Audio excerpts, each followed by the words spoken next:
Seigneur Dieu, nous voulons te rendre grâce encore et bénir ton nom, parce que tu es Dieu, Seigneur Père éternel, et c'est toi qui es le créateur de l'univers. C'est toi qui es le commencement et la fin. Avant toi, Seigneur Dieu Tout-Puissant, il n'y a rien, et après toi, il n'y a rien, Seigneur Père éternel, tu es l'alpha et l'oméga. Et c'est toi qui sais toutes choses, c'est toi qui sais le début de l'humanité et c'est toi qui sais la fin. C'est toi qui sais notre commencement et c'est toi qui sais notre fin, Seigneur Père éternel. Voilà pourquoi nous voulons nous approcher de toi encore ce jour. Seigneur Père, en te priant vraiment de nous révéler ta parole, non pas pour que notre connaissance enfle, Seigneur Dieu, mais pour que nous puissions la mettre en pratique et la vivre pour passer l'éternité auprès de toi. Conduis-nous encore, Seigneur Dieu Tout-Puissant, dans ces moments d'étude de ta parole, que ton esprit nous révèle encore, Seigneur Dieu Tout-Puissant, Père, les choses que tu as prévues, Seigneur Dieu Tout-Puissant, afin que nous puissions vivre avec sagesse dans le siècle présent, Seigneur Père éternel, et que nous puissions hériter, Seigneur Dieu Tout-Puissant, du royaume des cieux auprès de toi, au nom de Jésus-Christ. Amen. Amen. Donc, qu'est-ce qu'on avait vu la dernière fois? Ouais. Qu'est-ce qu'on avait vu la dernière fois? On avait vu... Ne lisez pas. Qu'est-ce que vous avez retenu de la dernière fois? Voilà, si vous voulez que je pose la question comme ça. Qu'est-ce que vous avez retenu de la dernière fois? On avait vu les actions que si nous faisons, nous pouvons être condamnés au jugement éternel. D'accord. Et qu'est-ce qu'on avait précisé? On avait précisé que les petits et les grands viennent en jugement devant le Seigneur. Les petits et les grands. Donc, et on avait lu dans le passage de Jean 8 où on amène la femme qui a été surprise en flagrant d'adultère à Jésus, et Jésus demande aux gens qui l'accusaient que chacun prenne, celui qui n'a jamais péché, qui prenne la première pierre et qui lui lance ça. Et ils se sont retirés en commençant par les plus âgés, parce que leurs péchés étaient plus nombreux, vers les plus jeunes. Et on a compris en fait que lorsque les livres sont ouverts, lors du jugement du trône blanc, le jugement dernier,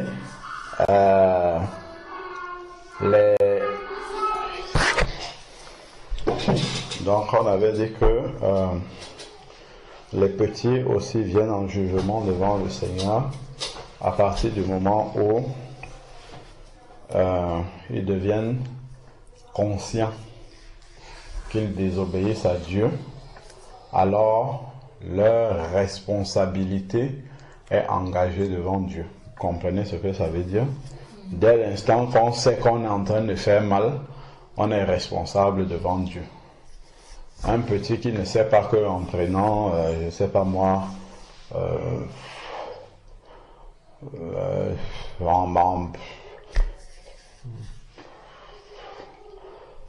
en renversant un verre d'eau sur le cahier de sa sœur, il ne sait pas que c'est mauvais. Pour l'instant, il n'est pas responsable, mais à partir du moment où il est conscient, si on le punit déjà et qu'il refait, il sait déjà que c'est mauvais. Parce qu'on l'a puni, on l'a corrigé, il sait que c'est mauvais. S'il reprend maintenant, il devient conscient. Il fait ce qui est mauvais consciemment. Donc, et c'est la responsabilité qui engage devant Dieu quand on sait qu'on fait mal. D'accord? Donc on avait vu le cas le fils que David avait eu avec la femme de Uri, Bathsheba, et Dieu avait fait mourir l'enfant, et David a dit que c'est lui qui va aller retrouver l'enfant, et non l'enfant qui va revenir vers lui. On comprend que cet enfant qui est mort à la naissance, bon, il n'avait pas Il n'avait aucun péché responsable, donc il est auprès de Dieu. Ok? Donc, voilà. Donc, on avait vu que Dieu prévient toujours qu'il y a le risque de périr. Jean 3,16. D'accord? Dieu, il dit, c'est quoi Jean 3,16? Vous pouvez citer? Car Dieu a tant aimé le monde qu'il a envoyé son Fils unique, afin que quiconque croit en lui ne périsse Vous point. voyez l'annonce d'abord. Quiconque croit en lui ne périsse point. Il annonce d'abord le jugement et ensuite l'amour. Donc ça commence toujours par une mauvaise nouvelle, même quand on évangélise les gens, vous êtes pécheurs et perdus. Et ensuite maintenant, une fois que la mauvaise nouvelle est annoncée, on annonce maintenant la bonne nouvelle, c'est que Jésus peut vous sauver. D'accord? Donc, le Seigneur n'a pas caché qu'il va juger. Au contraire, il annonce clairement et il annonce la solution. Ok? La solution qui est Jésus-Christ. Donc, on a vu...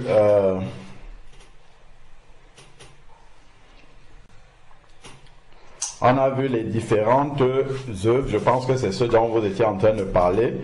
Quand on a lu la portion qui nous parle du jugement du trône blanc, on a dit que des livres vont être ouverts et un livre aussi va être ouvert. Un livre là, c'est le livre de vie, où il y a le nom de ceux qui sont sauvés. D'accord? Ceux qui sont sauvés là, quand tu nais de nouveau, on écrit ton nom dedans. D'accord? Parce que Jésus suppose que tu vas être sauvé. Mais si jamais tu renies le Seigneur par tes œuvres, par tes actes, on efface ton nom de ce livre-là. Ok? Je pense d'ailleurs que Moïse, dans une de ses prières au Seigneur, en faveur du peuple et d'Israël, le peuple hébreu qui était sorti d'Égypte, il disait, si tu ne sauves pas ce peuple-là, efface mon nom du livre de vie. Ok? Donc, attendez, regardons dans, allez-y, regardons dans Exode 32, 32. Exode 32, 32.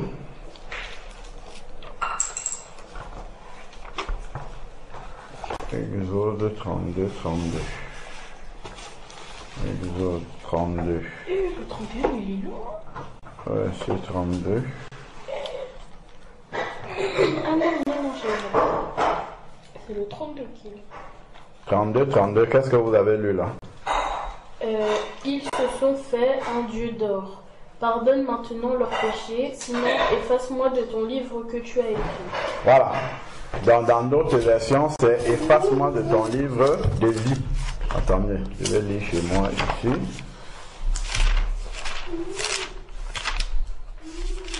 Donc Moïse, qui est un enfant de Dieu, savait que son nom est écrit dans le livre de ceux qui sont sauvés, qu'on appelle le livre de vie.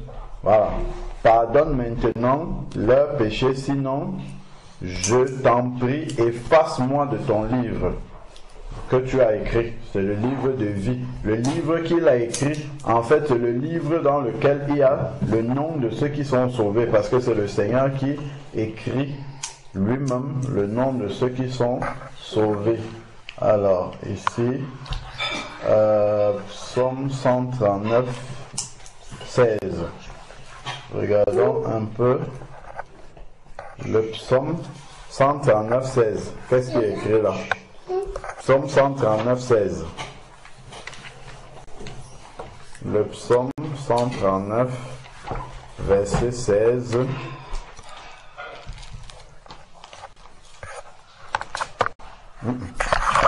Psaume 139, verset 16. Qu'est-ce qui est écrit?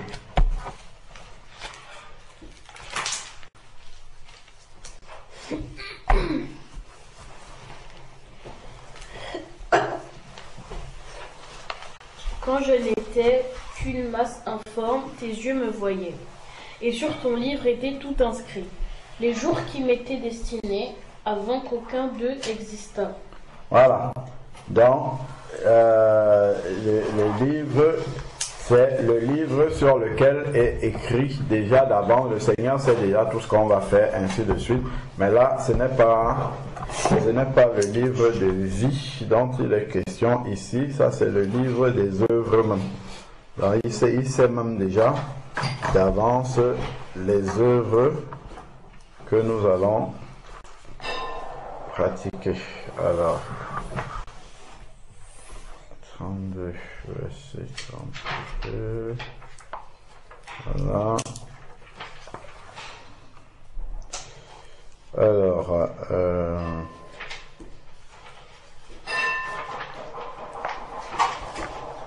regardons un peu le psaume 69, verset 28 ou 29, selon les Bibles. Mais j'arrive pas à dessiner la feuille. Psaume 69. Oui, psaume 69, verset 28 ou 29, selon les versets. Psaume 69. Ah, nous, c'est 29. Chez vous, c'est 29? Ok, 29, qu'est-ce qui est écrit?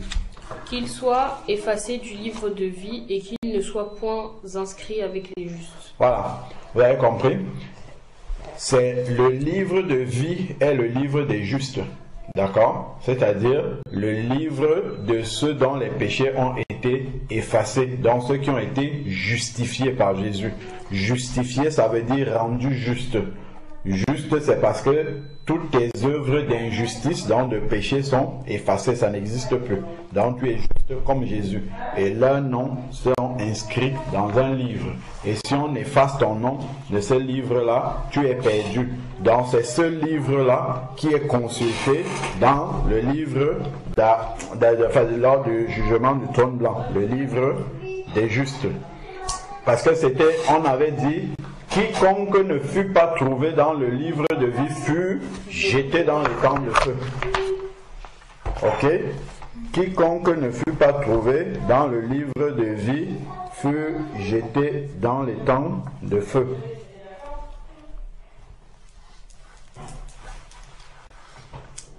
Oui.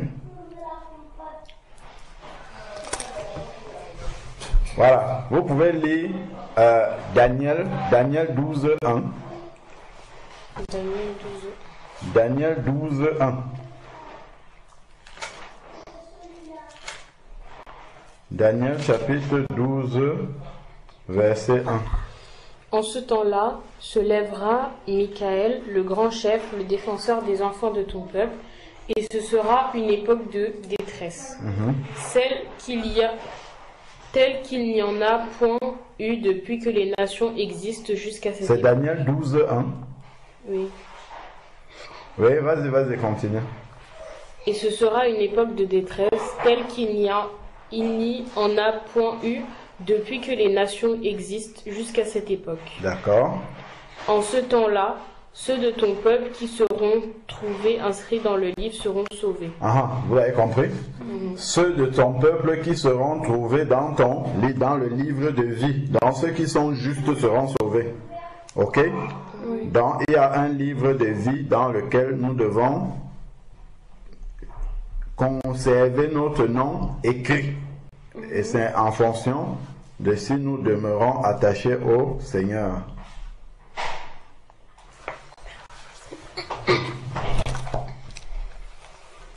Vous pouvez aussi noter Philippiens 4, verset 3. Philippiens, chapitre 4, verset 3. Vous pouvez lire Philippiens 4, verset 3.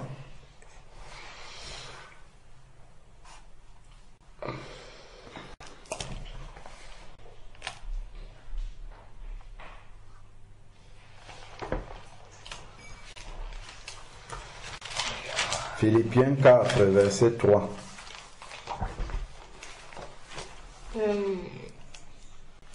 C'est bon? Philippiens 4, 3. 896. Qu'est-ce qui est dit?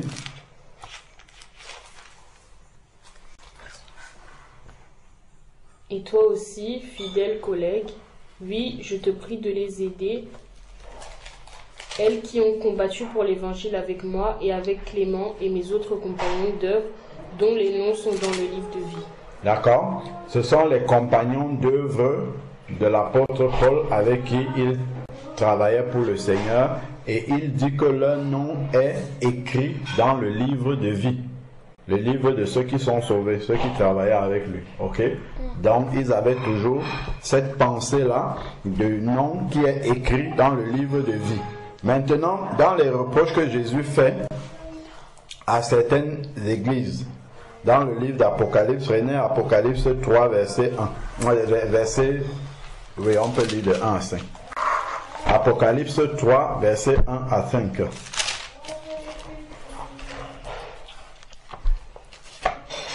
C'est bon? Apocalypse 3, versets 1 à 5. Écrit à l'ange de l'église de Sardes. Voici ce que dit celui qui a les 7 esprits de Dieu et les 7 étoiles. Je connais tes œuvres, je sais que tu passes pour être vivant et tu es mort.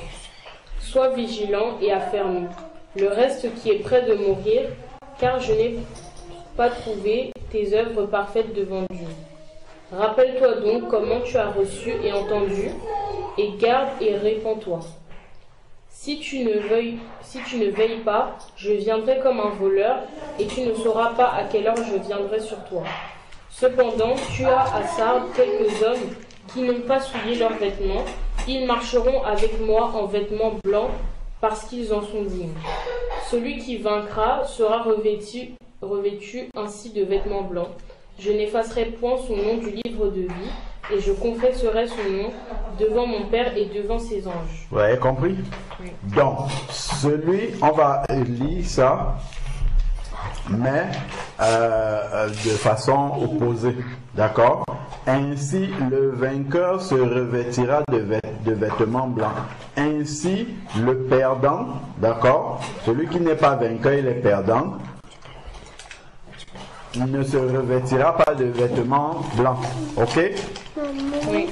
Il ne se revêtira pas de vêtements blancs et j'effacerai son nom du livre de vie. Donc le Seigneur, il écrit ton nom dans le livre de vie. En fait, Dieu, il n'écrit pas, il efface, il écrit, il efface, il écrit, il efface. Donc ce n'est pas, ok, quand tu es sauvé, il écrit ton nom dans le livre et puis dès que tu fais quelque chose qui est mauvais, il efface. Non, ce n'est pas ça.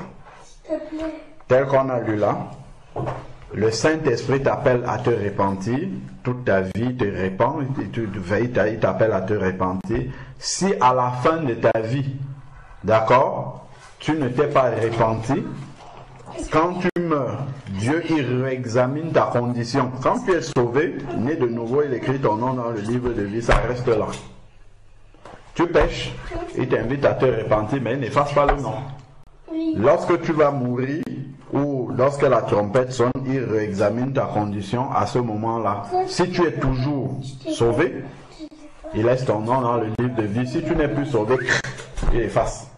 Et il y a d'autres personnes qui commettent des péchés tellement graves devant le Seigneur et le Seigneur sait qu'ils ne vont plus se repentir. Il efface déjà leur nom. Il sait que ceux-là, ils vont être perdus, c'est sûr. Ils ne vont même plus se repentir. Comme Dieu, là, la préséance, il voit en avance, il sait déjà que celui-là ne va plus se repentir. Il efface son nom du livre de vie. Donc, il y a un livre de vie dans lequel le nom de ceux qui sont sauvés est écrit. D'accord? Et à la fin, le Seigneur vient, il revoit ta condition et il réexamine si ton nom doit rester dans ce livre-là ou s'il doit être effacé. Donc, parmi les œuvres qui peuvent faire que nous soyons perdus, oui, Wendy, tu voulais poser une question. Oui, par exemple, si il efface un nom, est-ce que après il peut le réécrire? Non, c'est ce que je suis en train de dire. Qu'il n'efface pas, il réécrit, il efface, il recule, non. Il écrit une fois et il efface définitivement. Ok? Il n'écrit pas, il efface, il écrit, il efface, il écrit, non. Il écrit quand tu es sauvé et lorsqu'il vient réexaminer ta condition, c'est la dernière fois. Il ne réexamine pas ta condition. C'est pour ça qu'il examine en fait quand tu es mort. D'accord?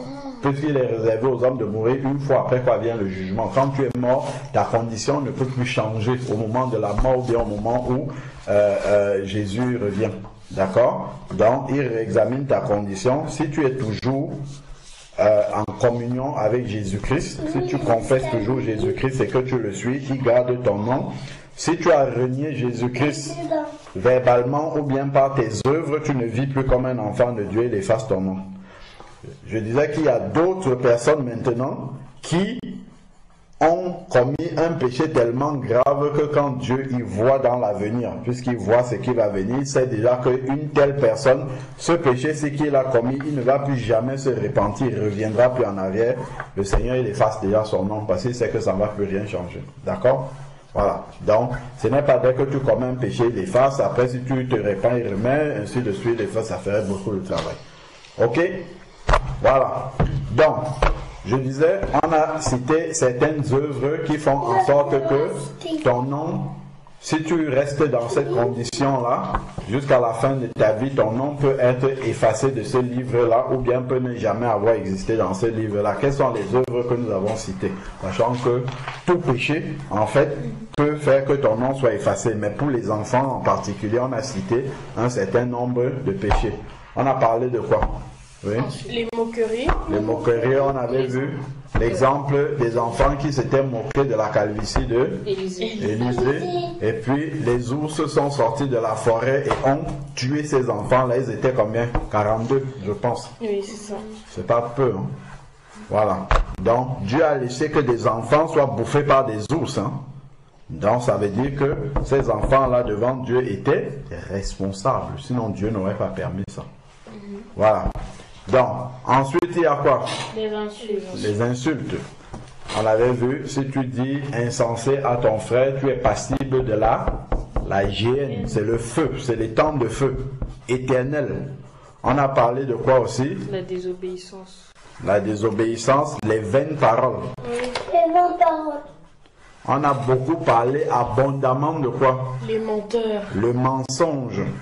Le mensonge, pourquoi le Dieu condamne autant le mensonge? Parce que le père du mensonge, c'est le diable. Voilà. Donc c'est ça. On a vu les actions secrètes aussi. Oui. Vous vous rappelez dans Romains 2,16 que Dieu jugera les actions secrètes des hommes. Il voit, oh, il voit, il connaît tout. Il voit, oh, il connaît tout. Dieu te voit. Donc en fait, il a cité des versets bibliques dans sa chanson qui rappellent que Dieu voit tout. Même celui qui fait des choses, il pense que Dieu ne le voit pas. Personne, aucun être humain ne l'a vu. Dieu le voit. Et donc, ces actions secrètes-là. J'espère que depuis que je vous ai dit là, vous avez lu le traité sur la porte de la c'est là-bas. Le traité souriez, vous êtes filmé. C'est de ça dont il s'agit ici là. Il faut prendre le temps de bien lire ce traité-là. Qui parle de ça. Et la désobéissance aux parents pour les enfants. On a vu Colossiens chapitre 3 verset 22. Ensuite, là maintenant, pardon, verset 20. La désobéissance, là où il demandait d'obéir aux parents. Ok? Donc, on va voir maintenant le châtiment éternel. Donc là, nous sommes toujours, on va voir un exemple précis de quelqu'un qui est perdu de ce qui se passe quand on meurt. En fait, le Seigneur ne nous a pas laissés dans l'ignorance par rapport à ce qui arrive immédiatement là quand on meurt. Donc quand tu vois quelqu'un qui est couché sur son lit de maladie et qui est en phase terminale de la vie et qu'il ferme les yeux, il y a quelque chose de précis qui se passe. Et là on va voir ce qui est écrit. Parce que le Seigneur, il ne nous a pas laissés ignorants. C'est pour ça qu'il dit: Dieu a tant aimé le monde afin que quiconque croit en lui ne périsse pas. Donc il prend le temps de bien nous avertir dans sa parole. Prenons Luc chapitre 16. Et enseignant. Luc chapitre 16. Ok. Donc on avait dit le jugement éternel, vous vous rappelez? Oui. Et on avait dit Luc chapitre 16. C'est l'un des textes les plus importants de la parole de Dieu, les plus éclairants sur ce qui vient après la vie. Est-ce que vous avez compris? Je pense que c'est vraiment le texte le plus précis sur ce qui se passe exactement après la mort. Ok? Donc, pardon, Luc chapitre 16, versets 19 à 31. Luc 16, 19, Wendy, mets-toi là-bas. Mets-toi là-bas. À ta place normale. Parce que papy va s'asseoir. C'est ça. Versets 19 à 31.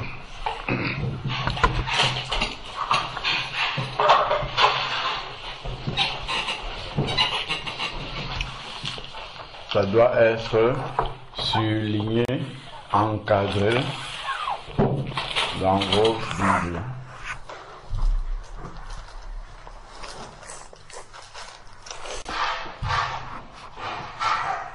Beaucoup de personnes dans le monde entier, notamment des personnes très influentes, les présidents de la République, les milliardaires, les grands intellectuels, beaucoup de personnes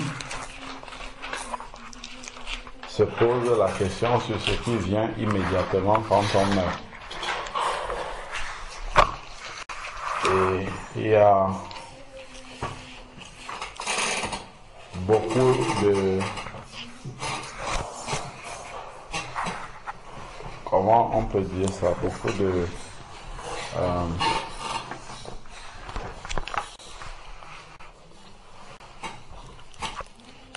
les gens ont beaucoup d'imagination par rapport à cela. Ils s'imaginent beaucoup de choses. Mais une chose, il y a une seule vérité par rapport à ça, c'est dans ce texte-ci. Une seule vérité. Et cette vérité-là, ce n'est pas un disciple ou un apôtre ou un... qui a parlé de ça, c'est Jésus lui-même. C'est Jésus seul qui a parlé de ça, précisément. Ok? Voilà. Donc, on commence Luc. Chapitre 16, versets 19 à 31. Je vais lire moi-même directement. Ok? Donc, on commence au verset 19. Il y avait un homme riche qui était vêtu de pourpre et de fin lin. Donc, le vêtement de pourpre et de fin lin, au temps de Jésus, c'était un signe de richesse. C'est un peu comme si aujourd'hui vous voyez quelqu'un qui est habillé avec une chaussure qui coûte, je sais pas moi, 500 000 euros, ou bien je sais pas combien, ainsi de suite. D'accord?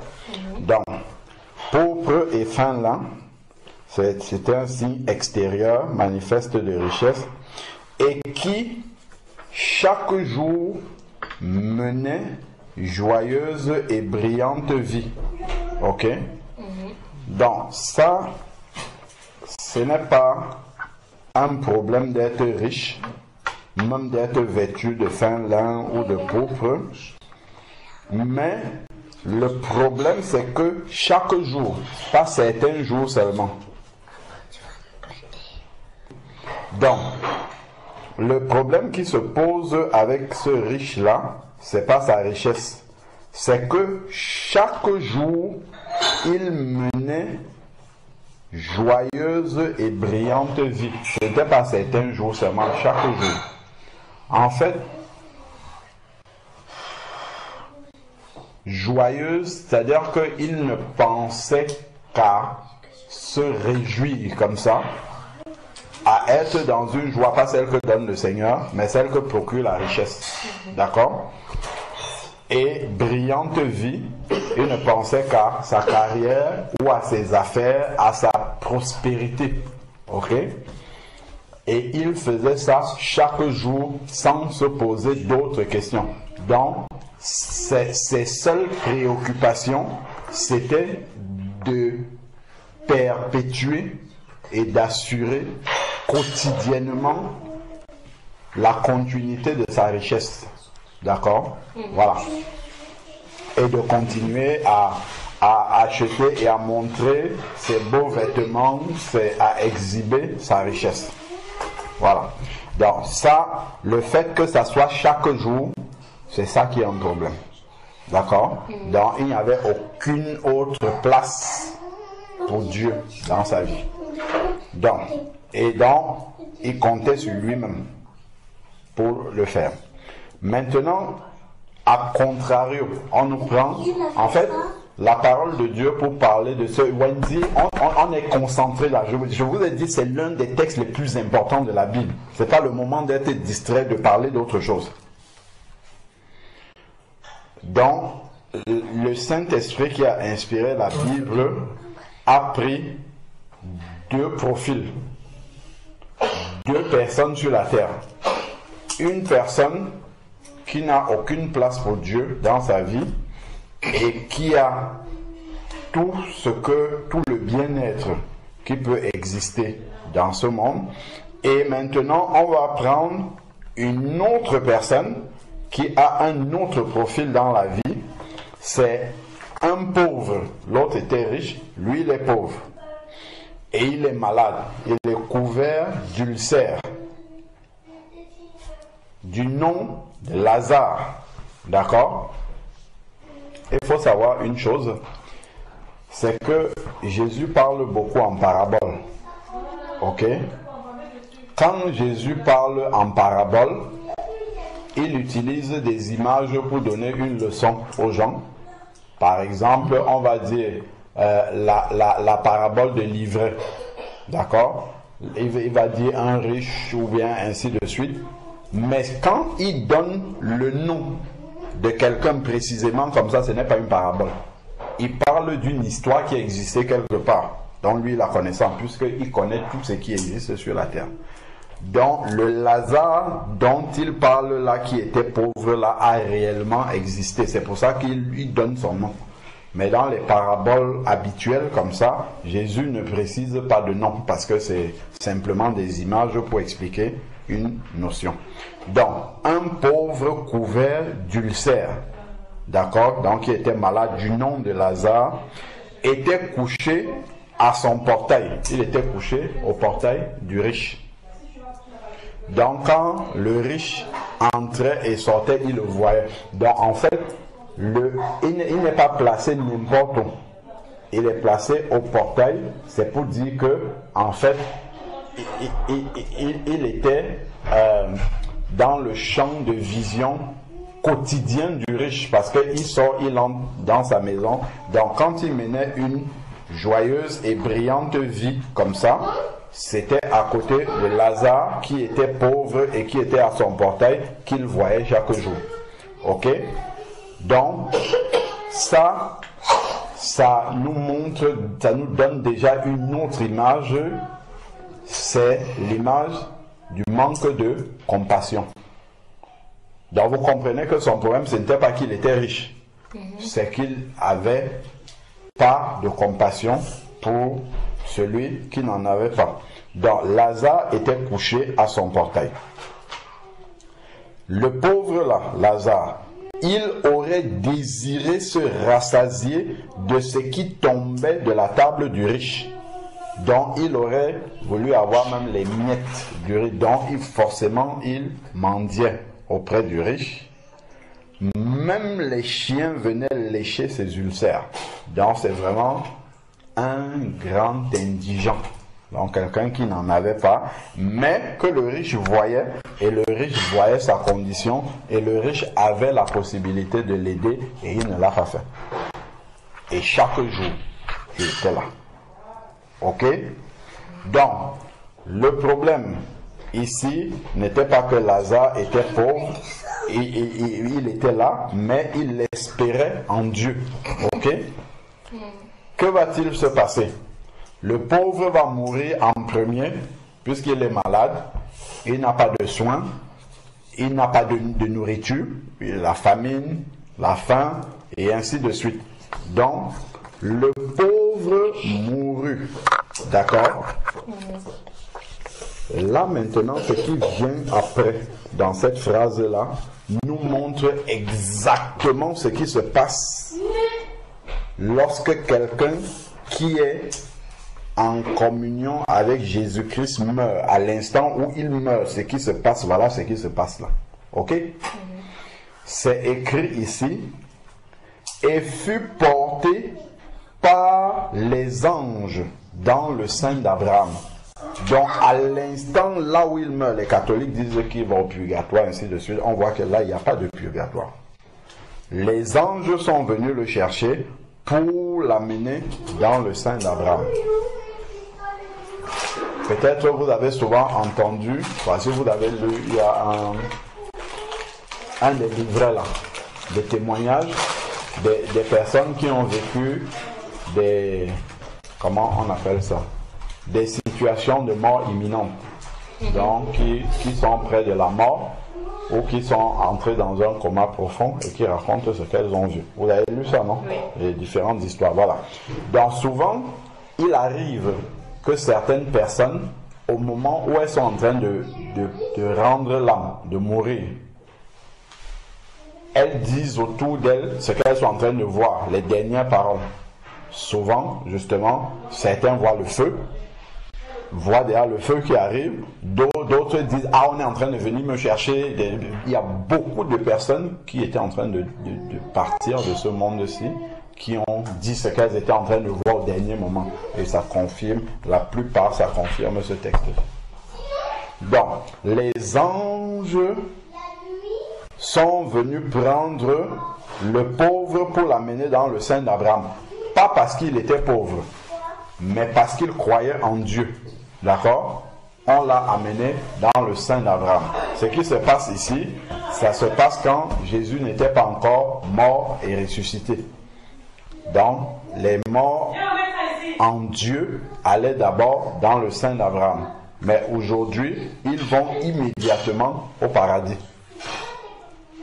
Parce que ceux qui étaient dans le sein d'Abraham, Jésus les a montés au paradis. Il y a un texte qui parle de ça. D'accord? Il n'y a plus le sein d'Abraham.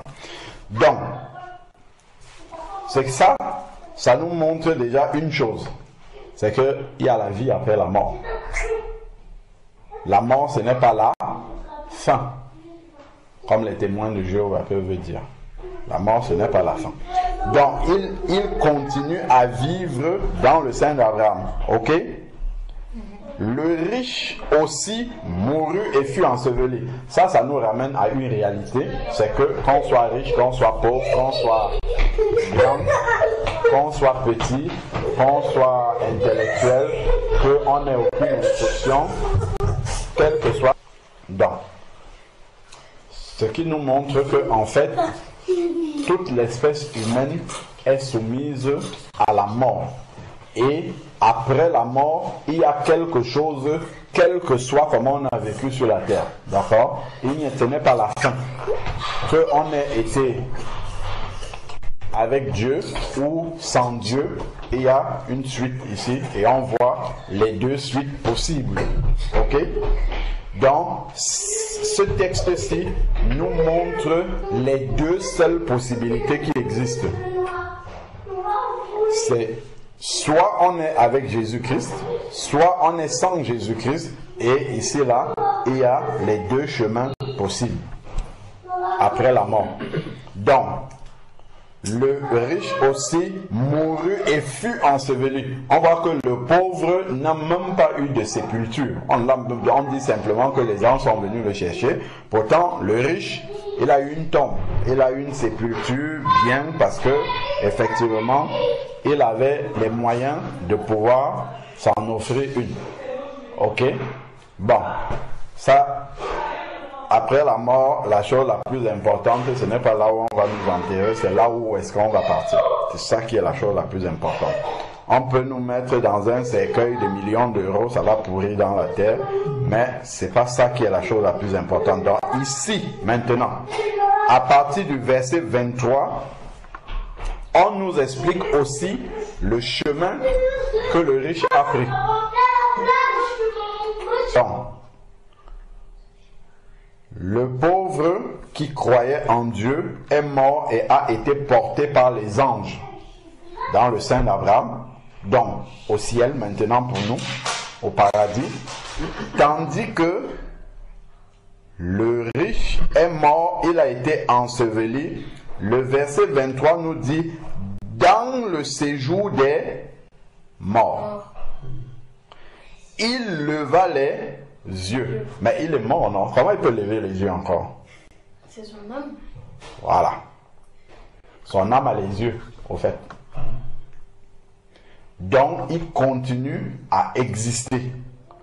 Il est mort, on voit son corps qui est couché là, mais c'est un peu comme quand tu dors. Quand tu dors, tu rêves que tu es quelque part, que tu vis ainsi de suite, on te voit, tu es couché là, tu es en train de dormir, mais toi tu es en train de rêver et tu as vraiment l'impression que c'est la réalité. Parfois quand tu te réveilles, tu es surpris que tu sois couché en fait. Donc il continue à exister dans le séjour des morts.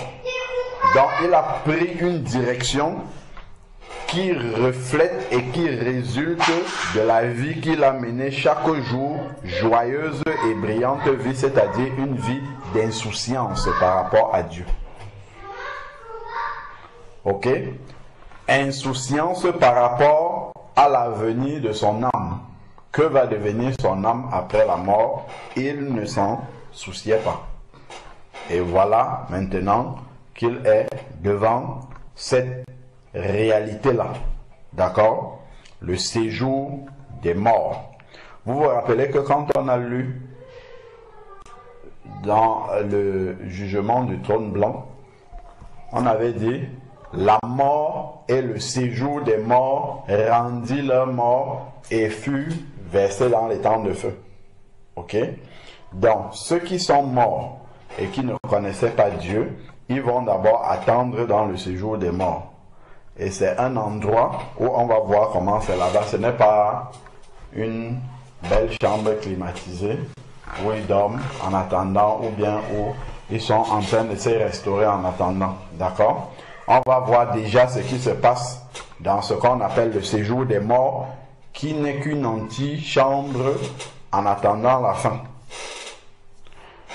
Alors, qu'est-ce qui est dit ici? Dans le séjour des morts, il leva les yeux. Donc le riche a toujours des yeux. Son âme, comme tu as dit, a des yeux. En proie au tourment. Donc son âme est tourmentée. Vous voyez ce qu'on appelle les tourments. Tourment, tu ne peux pas être dans la sérénité comme ça. En fait, tu es continuellement, comment dire, continuellement dérangé, si tu veux, tourmenté, c'est ça. Tu es dans une souffrance perpétuelle, ok? Donc, on continue. Il vit, on voit avec quoi? Les yeux. Donc, il a les yeux, il lève les yeux, il vit de loin. Qui? Abraham et Lazare. Abraham et Lazare en son sein. Là, on a une vérité de la vie après la mort. C'est Jésus même qui en parle. La vie après la mort, ça existe. Autant pour Lazare qui connaissait Dieu que pour le riche qui ne connaissait pas Dieu. Et on voit que Lazare est loin du riche. C'est ce qui est écrit ici. D'accord? Donc, il y a eu une séparation après la mort. Autant le pauvre était au portail du riche pendant cette vie, mais une fois qu'ils sont morts, ils ont pris des chemins qui sont diamétralement opposés. Il voit Abraham de loin. Il voit Lazare de loin. Et on a aussi une autre réalité, c'est qu'il reconnaît Lazare. D'accord? Il n'a pas perdu toute la mémoire de ce qu'il a vécu sur la terre. il se souvient de Lazare et il le reconnaît même. Il sait que ça c'est Lazare là-bas. Ok? Et il y a quelque chose d'impressionnant, c'est qu'il reconnaît aussi Abraham, alors qu'il n'a pas forcément vécu à l'époque d'Abraham. Il sait que ça c'est Abraham qui est là-bas.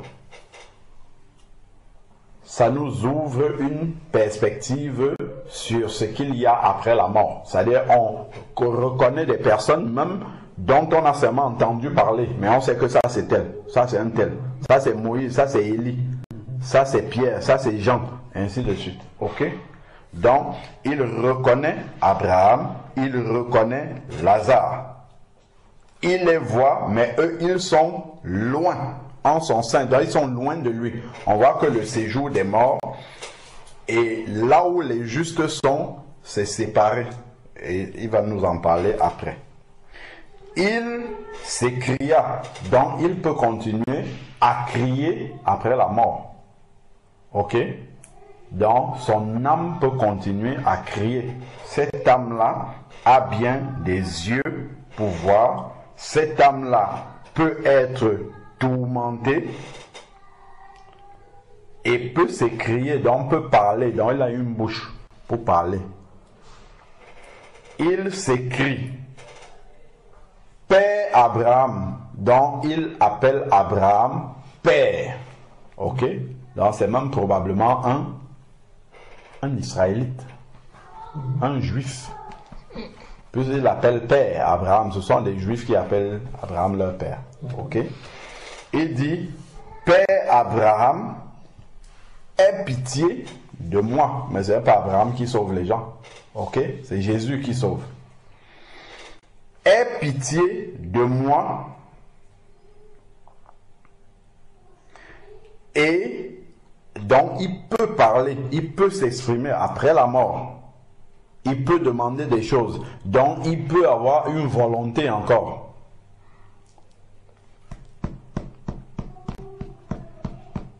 Et il n'y a personne dans ce monde-ci, sur la terre, qui ne peut pas dire, qui peut dire qu'il ne sera pas confronté à ça.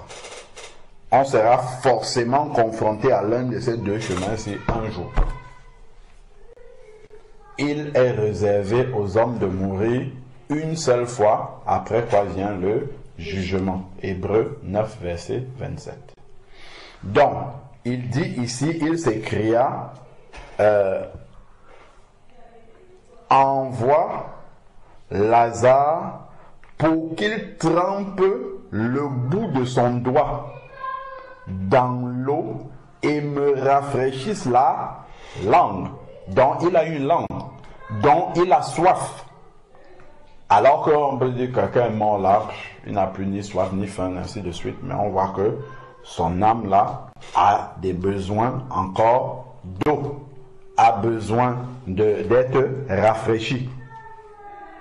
Et me rafraîchisse la langue, car je souffre dans cette Flamme. Donc quelqu'un qui ne connaît pas Dieu, qui meurt comme ça, va dans la flamme, hein, directement. C'est Jésus qui a parlé de ça. Jésus ne parle pas pour dire des choses qui n'existent pas. Bah déjà c'est dans la Bible, ça veut dire que c'est vrai. Et en plus c'est Jésus même qui a dit ça.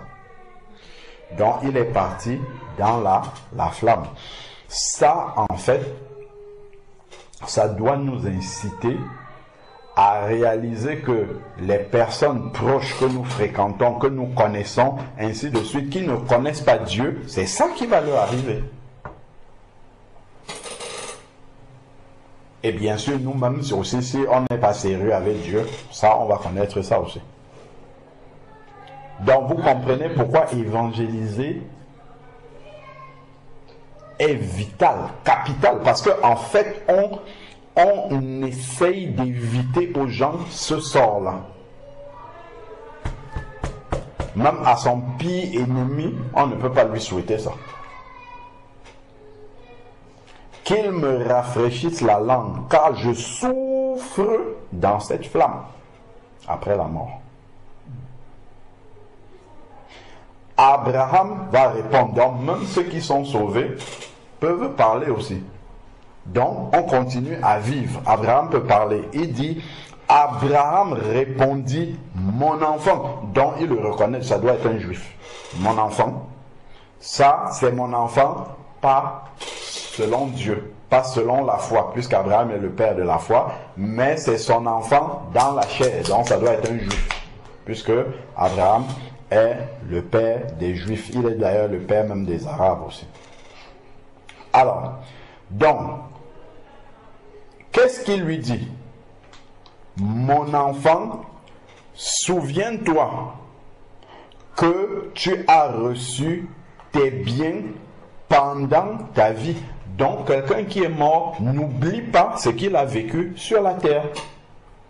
Quand quelqu'un meurt, sa mémoire n'est pas effacée. Il se souvient de ce qu'il a vécu sur la terre. Il n'oublie pas ça. Parce que c'est là-dessus qu'on va te dire, quand on a vu dans Apocalypse 20, là, quand le livre des œuvres est ouvert, on revient sur ta vie, sur les œuvres que tu as pratiquées, et on te les lit et tu vas t'en souvenir. Donc, ta mémoire n'est pas effacée. Tu te souviens bien, ah oui, tel jour, tu étais caché dans la chambre là-bas alors que tes parents t'avaient interdit de faire et tu étais en train de le faire. Tu ne peux pas discuter, parce que c'est là, c'est écrit, c'est vrai. Ok? Donc, ta mémoire est là-dedans. Celui qui est mort a encore une mémoire pour se souvenir, que ce soit ceux qui sont sauvés, que ce soit ceux qui sont perdus.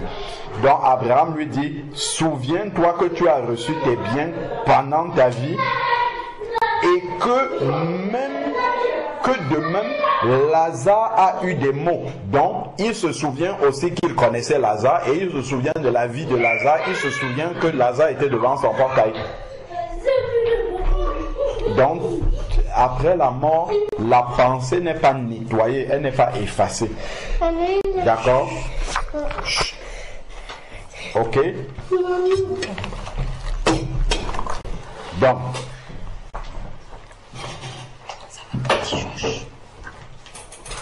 Lazare a eu des maux. Les maux, c'est maladie. Ok? Donc, Lazare était malade. Donc, en fait, c'est pas pour lui dire que c'est pour ça que tu es ici. C'est juste pour lui dire que tu as eu des biens et tu avais donc la possibilité de te servir de ces biens-là pour faire du bien autour de toi. Et que le Lazare que tu vois là-bas, tu avais la possibilité de l'aider, de le soutenir, de lui témoigner la compassion et tu ne l'as pas fait. Et ça, ce sont des œuvres normalement que quand on est un enfant de Dieu, on est porté à faire, avoir compassion des pauvres et ainsi de suite. Maintenant, ici, il est consolé, Lazare est consolé et toi, tu souffres. Ok? Bon, on va mettre un point là et puis on va continuer la prochaine fois. On doit aller doucement dans ce texte-là et il ne faut pas aller vite là-dessus. C'est tellement important ce texte-là. En fait, ça te permet de ne pas avoir d'illusion sur ce qui vient après et de savoir que quand tu crois en Dieu et que tu cherches Jésus-Christ de tout ton cœur, en fait, tu sais là où tu vas exactement et ce qui va arriver après. D'accord? C'est sans surprise. Jésus n'a pas laissé qu'il y ait des surprises, oui, des surprises par rapport à cela. Ok? Voilà. Est-ce que jusque-là, vous avez des sujets de prière sur ce qu'on a vu déjà sur ce bout de texte-là?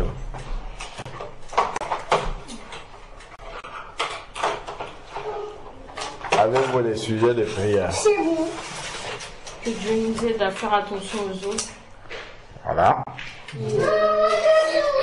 Dieu nous aide à aller au ciel avec lui. Ah? Que Dieu nous aide à aller au ciel avec lui. Ouais, pour aller au ciel avec lui, il nous a dit ce qu'il faut faire. Ok, bon, on va prier.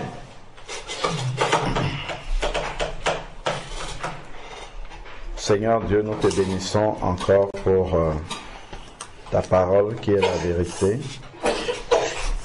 Merci Seigneur Père de ce que tu ne nous as pas laissé dans l'ignorance concernant les choses qui viennent après cette vie, que ce soit l'enlèvement de l'Église ou que ce soit la mort. Tu nous as montré exactement ce à quoi nous devons nous attendre et surtout comment nous y préparer. Éternel Dieu, merci pour ta parole qui est la vérité. Donne-nous de ne point l'oublier et que nous puissions vivre avec sagesse dans ce monde-ci, sachant ce qui nous attend après. Nous te prions, Seigneur Père, de faire grandir la compassion pour ceux qui souffrent autour de nous, encore dans nos cœurs. Et Seigneur Père éternel, que nous puissions, de la manière dont nous pouvons, leur venir en aide et surtout te suivre, afin que vraiment, Seigneur Dieu, ton œuvre puisse continuer à grandir dans nos cœurs, ton amour. Éternel Père, aide-nous aussi à témoigner de toi à ceux qui sont autour de nous et même au-delà, afin que ces choses que nous sommes en train de lire, qu'ils ne puissent pas participer, être dans la situation du riche. Aide-nous nous-mêmes à ne pas être dans cette situation-là et aide-nous, Seigneur Père éternel, à continuer à répandre